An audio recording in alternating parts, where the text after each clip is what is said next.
नमस्कार दोस्तों, मैं सोनू शर्मा। आपने विराट कोहली की वो इंस्टाग्राम पोस्ट जरूर देखी होगी जहां वो कैंची धाम में सेवा करते नजर आए।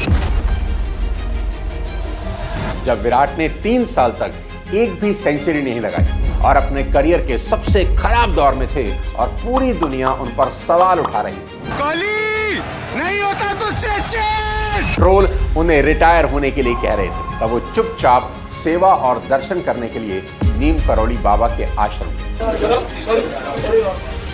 और उसके ठीक बाद जैसे किसी ने स्विच ऑन कर दिया, विराट ने 2023 में बांग्लादेश के खिलाफ टेस्ट मैच में शतक ठोक दिया और इस वापसी का श्रेय नीम करौली बाबा को दिया। स्टीव जॉब्स को एप्पल का विजन कैंची धाम आकर मिला। मार्क जकरबर्ग को अपना और फेसबुक का पर्पस यहीं से मिला। हॉलीवुड की लेजेंडरी एक्ट्रेस जूलिया रॉबर्ट्स बताती हैं कि मैं कभी नीम करौली बाबा से मिली नहीं, लेकिन सालों पहले जब उनकी तस्वीर देखी, उनकी आंखें और उनकी स्माइल का मुझ पर गहरा असर हुआ। उनके बारे में और जाना और फिर मैं हिंदुइज्म को प्रैक्टिस करने लगी। It came from seeing a picture of a guru called Neem Karoli Baba. दोस्तों, आज का वीडियो इस दुनिया के उस अद्भुत संत पर है जो परम हनुमान भक्त थे, जिन्हें महाराज जी के नाम से जाना जाता है और जिनके दर्शन के लिए दुनिया भर के लोग कैंची धाम आते हैं।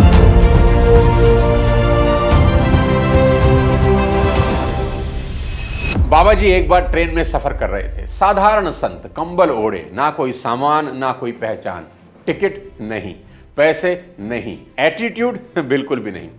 एक रेलवे अफसर जो उनका भक्त था, उसने कहा, बाबा आप बैठ जाइए, मैं संभाल लूंगा। बाबा आराम से बैठ गए, लेकिन अगले स्टेशन पर एक टीसी चढ़ा, रूल बुक वाला इंसान। उसने बाबा से पूछा, टिकट दिखाओ। बाबा ने शांति से कहा, भाई हम फकीर आदमी हैं, हम पर टिकट कहाँ है? एक ऑफिसर ने बैठने को कहा था, सो बैठ गए। टीसी बोला, रूल्स आर रूल्स, नीचे उतरो। न जाने कहां कहां से आ जाते हैं। और उसने एक संत को ट्रेन से उतार दिया। बाबा उतर गए। उन्होंने कहा, ले जा भाई अपनी ट्रेन। और जिस स्टेशन पर उनको उतारा गया उसका नाम था नीम करौली। अब आता है कहानी में असली ट्विस्ट। ट्रेन रेडी थी, सिग्नल ग्रीन था, इंजन स्टार्ट था, पर ट्रेन ना चले। 5 मिनट, 10 मिनट, 15 मिनट ट्रेन नहीं हिली। इंजीनियर आए, मैकेनिक आए, ऑफिसर भागे, सब चेक हुआ, fuel perfect, engine perfect, brake perfect, सब परफेक्ट, पर ट्रेन चलना तो दूर, हिल भी नहीं रही। वहां एक बुजुर्ग पैसेंजर था। उसने धीरे से कहा, अरे आपने उस बाबा को उतार दिया, शायद इसलिए ये ट्रेन नहीं चल रही। टीसी जोर से हंसा। उसने बोला, अंधविश्वास है, बकवास। लेकिन जब 30 मिनट हो गए, पूरा स्टेशन लोगों से भर गया, तब उसके चेहरे का कॉन्फिडेंस डाउट में बदलने लगा। आखिरकार वो स्टेशन से बाहर निकला और उसने देखा बाबा एक पेड़ के नीचे वैसे ही शांत बैठे हैं। ना गुस्सा, ना शिकायत, ना ईगो, बस स्थिर, शांत, निर्वाकार। टीसी चुप गया, माफी मांगी और बाबा को वापस लाया। इस बार सम्मान के साथ उन्हें फर्स्ट क्लास कंपार्टमेंट में बिठाया गया और जैसे ही बाबा बैठे, ट्रेन चल पड़ी। और उस दिन के बाद दुनिया उन्हें नीम करौली बाबा के नाम से जानने लगी। ये मिरेकल था या कोइंसिडेंस, पता नहीं, लेकिन जिस इंसान के मन में इतनी शांति हो, उसके सामने पूरी दुनिया रुक जाती है। या ऐसा भी कह सकते हैं कि प्रकृति भी उनके आदेश का इंतजार करती है। नीम करौली बाबा, जिन्हें लोग महाराज जी कहते थे, असली नाम लक्ष्मी नारायण शर्मा, जन्म लगभग 1900 के आसपास उत्तर प्रदेश के फिरोजाबाद में, और 11 सितंबर 1973 वृंदावन में देह त्याग करी। कोई शास्त्र लिखे नहीं, कोई प्रवचन सीरीज नहीं, कोई ऑर्गेनाइजेशन नहीं बनाई, फिर भी billionaires, scientist, Hollywood actor, world changing entrepreneurs, cricketer, सब एक ही जगह पहुंचे, कैंची धाम। This temple that he had gone to in India. A guru called Neem Karoli Baba. Second world war चल रहा था, सारी दुनिया जल रही थी और उसी युद्ध में ब्रिटिश आर्मी की तरफ से एक इंडियन सोल्जर लड़ रहा था बर्मा फ्रंट पर। और घर में उसके माँ बाप बूढ़े थे, गरीब थे, लेकिन दिल के सच्चे थे। एक रात अचानक दरवाजे पर दस्तक हुई। उन्होंने दरवाजा खोला और सामने खड़े थे नीम करौली बाबा। ना कोई सूचना, ना कोई संदेश, बस आ गए। बाबा ने कहा, आज यहीं रुकूंगा। बूढ़ा दंपत्ति घबरा गया, महाराज हमारे पास तो कुछ है ही नहीं, हम आपकी सेवा कैसे करेंगे? बाबा मुस्कुराए, बोले, जो है वही दे देना। उन्होंने घर का आखिरी खाना बाबा को खिला दिया, अपने लिए कुछ न बचाया। 4 पाई भी बाबा को दे दी और खुद जमीन पर नीचे सो गए। अब शुरू होती है असली कहानी। रात गहरी थी, चारों तरफ सन्नाटा। बाबा कंबल ओढ़े सो रहे थे। अचानक कराहने लगे, ऐसे जैसे कोई उन्हें मार रहा हो, जैसे कोई चोट पर चोट कर रहा हो, जैसे वो दर्द में तड़प रहे हों। बुजुर्ग दंपत्ति पूरी रात जागते हुए, डरे हुए, परेशान, समझ नहीं पा रहे थे कि हो क्या रहा है। पूरी रात यूं ही निकल गई। सुबह हुई, बाबा उठे, बिल्कुल नॉर्मल, जैसे कुछ हुआ ही ना हो। उन्होंने कंबल उठाया, लपेटा और उस बूढ़े आदमी को देते हुए कहा, इसे गंगा में बहा देना, लेकिन खोलना मत। बुजुर्ग ने कंबल लिया। उसे कुछ महसूस हुआ। कंबल भारी है, खाली नहीं है, जैसे अंदर लोहा भरा हो। वो गंगा किनारे पहुंचा और जैसे ही कंबल को पानी में प्रवाहित किया, अंदर से निकली बुलेट्स, असली गोलियां। 1, 2, 3 नहीं, कई गोलियां, और पानी में गिरती चली गई। वो स्तब्ध रह गया, समझ नहीं पाया कि ये क्या था। कुछ दिन बाद उनका बेटा युद्ध से वापस घर लौटा और उसने जो बताया उसे सुनकर बूढ़े माँ बाप के होश उड़ गए। उसने बताया, पिताजी, कुछ दिन पहले मैं दुश्मन की घेराबंदी में फंस गया था। पूरी रात गोलाबारी होती रही, मेरे सारे साथी मारे गए, मुझ पर भी गोलियां चली, बहुत गोलियां चली, लेकिन मुझे एक भी नहीं लगी। बस यही बूढ़े पिता को अब सब समझ आ गया। वो रात, वो कराहना, वो कंबल, वो गोलियां। नीम करोली बाबा ने उस बेटे की जगह खुद सारी गोलियां अपने ऊपर ले ली और इसीलिए आज भी कैंची धाम में लोग बाबा को कंबल चढ़ाते हैं। ये सिर्फ परंपरा नहीं, ये श्रद्धा की बात है। ये एक स्मृति है, एक कृतज्ञता है, एक श्रद्धांजलि है उस संत को जो सिर्फ आशीर्वाद नहीं देते थे, जरूरत पड़े तो अपने भक्तों का दर्द खुद ओढ़ लेते थे। बाबा जी की अधीन प्रकृति थी, जैसे वो चाहते थे वैसा हो जाता। अब उस इंसान की बात बताता हूं जिसकी वजह से स्टीव जॉब और मार्क जकरबर्ग जैसे लोग नीम करोली आए। उस आदमी का नाम था रिचर्ड आल्पर्ट। हार्वर्ड यूनिवर्सिटी में प्रोफेसर था, जीनियस माइंड, साइकोलॉजिकल प्रोफेसर, लेकिन अंदर से टूटा हुआ इंसान। वो पूरी तरह नशे में डूबा हुआ था। LSD नाम की ड्रग लेता था। वो कहता था, ड्रग से मुझे स्वर्ग का एक्सपीरियंस होता है। 1960 में भारत आया स्पिरिचुअली एक्सप्लोर करने। एक दोस्त ने कहा, तुम स्वर्ग ढूंढते रहते हो ना, यहाँ एक संत हैं, उनसे मिलो। नाम नीम करोली बाबा। रिचर्ड हंसा और बोला, चलो देखते हैं कौन है ये बाबा। जब वो कैंची धाम पहुंचा, बाबा अपने भक्तों को स्वर्ग के बारे में ही समझा रहे थे। Heaven, inner bliss, divine consciousness. Richard को सब मजाक लगने लगा। वो सबके सामने खड़ा हुआ और बोला, बाबा मेरे पास एक गोली है, इसे खा लो, तुम्हें यही स्वर्ग दिख जाएगा। बाबा हंसे, बिल्कुल बच्चों जैसी मुस्कान, और बोले, कैसी गोली है, मुझे भी खिलाओ। रिचर्ड ने सोचा, इसे पता ही नहीं LSD क्या होती है, ये तो पूरी रात ट्रिप करेगा। उसने एक LSD टैबलेट बाबा को दे दी। बाबा ने गोली ली, ऐसे निगल ली जैसे हाजमोला हो, और फिर वैसे ही नॉर्मल बोलते रहे। रिचर्ड शॉक हो गया, कुछ असर ही नहीं हुआ। उसने कहा, महाराज शायद डोज कम थी। बाबा बोले, ठीक है तो एक और दे दो। इस बार रिचर्ड ने 2 गोलियां दी। बाबा ने दोनों खा ली और फिर भी कुछ नहीं हुआ। ना हेल्कुनेशन, ना बॉडी रिएक्शन, ना माइंड ट्रिप। अब इस यूनिवर्सिटी प्रोफेसर का साइंस हिल चुका था। वो सोच रहा था, ये पॉसिबल कैसे है, ये डोज तो किसी को पागल बना सकती है। तब बाबा ने पूछा, परेशान मत हो बेटा, तुम्हारे पास और कितनी है? रिचर्ड बोला, 10 गोलियां हैं, 10। उसके पूरे 10 दिन का स्टॉक था। बाबा ने कहा, सारी दे दे। बाबा ने सारी की सारी गोलियां एक साथ ली, हाथ में रखी और निगल ली। अब रिचर्ड पैनिक में आ गया। वो चिल्लाने लगा, ये बाबा मर जाएगा, डॉक्टर बुलाओ, ये बचेगा नहीं। भक्त घबरा गए। बाबा को फोर्स करके डॉक्टर के पास ले जाया गया।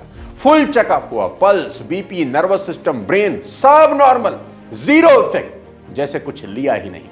उसी मोमेंट में रिचर्ड का नशा उतर गया, ड्रग्स का नहीं, ईगो का, साइंस के अहंकार का। वो बाबा के चरणों में लौट गया और बोला, मैं अमेरिका वापस नहीं जाऊंगा, यहीं रहूंगा, आपकी सेवा करूंगा। बाबा ने उसका नाम बदल दिया रामदास, मतलब राम का दास। और वही रामदास बाद में अमेरिका में स्पिरिचुअलिटी का रेवोल्यूशन लेकर आया। हनुमान फाउंडेशन शुरू करी, प्रिजनर्स को मेडिटेशन सिखाया, ड्रग एडिक्ट्स को ट्रांसफॉर्म किया, वेस्टर्न वर्ल्ड को भक्ति समझाई। रामदास के थ्रू ही बाबा की टीचिंग सिलिकॉन वैली तक पहुंची, जहां से Steve job, mark Zuckerberg, doctor Larry brilliant, कई ग्लोबल लीडर वहीं से पहली बार नीम करोली बाबा के बारे में सुनने लगे। Wife went to India and met my guru, Neem Karoli Baba, and she brought Larry to him. कहानी एक ऐसे ही डॉक्टर की जिसने पूरी दुनिया से स्मॉल पॉक्स यानी चेचक जैसी खतरनाक बीमारी खत्म की। एक ऐसा इंसान जिसने इतिहास बदल दिया। नाम था डॉक्टर लैरी ब्रिलियंट। डॉक्टर था, इंटेलिजेंट था, ग्लोबल हेल्थ एक्सपर्ट था, लेकिन स्पिरिचुअल नहीं था। 1970 में रामदास के ही थ्रू भारत आया और पहुंचा कैंची धाम नीम करौली बाबा के दर्शन करने। जब वो बाबा के सामने लोगों की भीड़ में बैठ गया, उसने कुछ नहीं कहा, अपना कोई इंट्रोडक्शन नहीं दिया, लेकिन बाबा ने उसे देखा और उसे बोले, तुम यहां क्यों बैठे हो, क्या करने आए हो? लैरी कंफ्यूज था। मतलब बाबा बोले, तुम्हारी जरूरत अभी दुनिया को है, यहां बैठकर क्या कर रहे हो? लैरी और कंफ्यूज हुआ, महाराज मैं स्पिरिचुअलिटी सीखने आया हूं, आपके आश्रम में रहना चाहता हूं। तब बाबा की आवाज थोड़ी फर्म हो गई। उन्होंने कहा, तुम्हारी सेवा आश्रम में बैठकर नहीं है, बाहर जाकर लोगों की जान बचाने में है। WHO में जाओ, चेचक को खत्म करने में मदद करो, अभी जाओ। लैरी शॉक में था। उसने सोचा, मैं ध्यान सीखने आया हूं, ये मुझे अस्पताल भेज रहे हैं। उसे समझ नहीं आया, पर बाबा के शब्दों में एक अजीब सी अथॉरिटी थी। वो वापस चला गया और WHO को ज्वाइन किया और स्मॉल पॉक्स एरेडिकेशन प्रोग्राम में शामिल हो गया। सालों की मेहनत हुई, global coordination, mass vaccination, medical strategy, और फिर एक दिन हिस्ट्री बन गई। 1980 दुनिया में अनाउंसमेंट हुई, ऑफिशियल डिक्लेरेशन हुआ कि स्मॉल पॉक्स पूरी दुनिया से परमानेंटली खत्म। ह्यूमन हिस्ट्री में पहली बार एक ऐसी बीमारी जिसे किसी इंसान ने जड़ से मिटा दिया था। और बाद में लैरी ब्रिलियंट ने खुद कहा, Neem Karoli Baba showed me my real purpose. And we studied with a wise man, our guru Neem Karoli Baba, who then told me to get rid of the dress, put on a three-piece suit, go join the United Nations as a diplomat, and work for the World Health Organization. And he made an outrageous prediction that smallpox would be eradicated, and this was God's gift to humanity. उन्होंने मुझे सिखाया कि सेवा आश्रम में बैठने से नहीं होती, सेवा वहां होती है जहां दुनिया को आपकी जरूरत हो। कुछ लोग मंदिरों में दीपक जलाते हैं और कुछ लोग दुनिया की पीड़ा बुझाते हैं। स्पिरिचुअलिटी भागने का रास्ता नहीं है, स्पिरिचुअलिटी जिम्मेदारी का रास्ता है।